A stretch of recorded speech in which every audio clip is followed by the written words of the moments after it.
Yo no conocía a Miquel Zabalza, pero me hubiera gustado mucho conocer a Miquel Zabalza.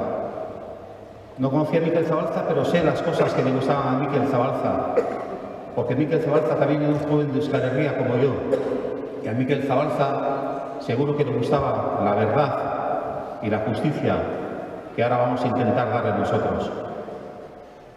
Yo no conocía a Miquel Zabalza, pero de alguna manera aquella noche yo también morí un poco en aquel río.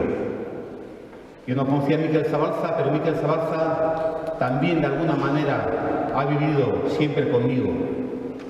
Aunque no conozca a Miquel Zabalza, mi testimonio será siempre un poco la voz de Miquel Zabalza.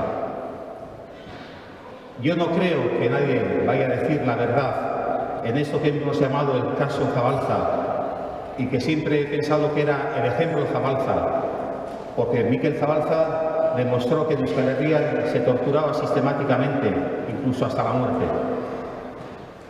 Yo no creo que nadie vaya a decir la verdad en el ejemplo Zabalza, pero sí pienso que alguna vez algún guardia civil de aquellos que estuvo con nosotros en el río, algún guardia civil que no pueda descansar tranquilo, algún guardia civil en su retiro, en una casa, posiblemente en un bello pueblo de esa tierra tan bonita como es Extremadura, alguna vez un guardia civil dirá que él sabe lo que pasó a Miquel Zabalza.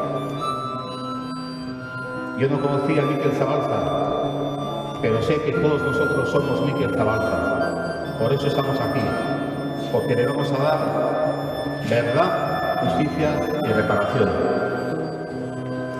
Yo no conocía a Miquel Zabalza, pero ¡ora Miquel Zabalza!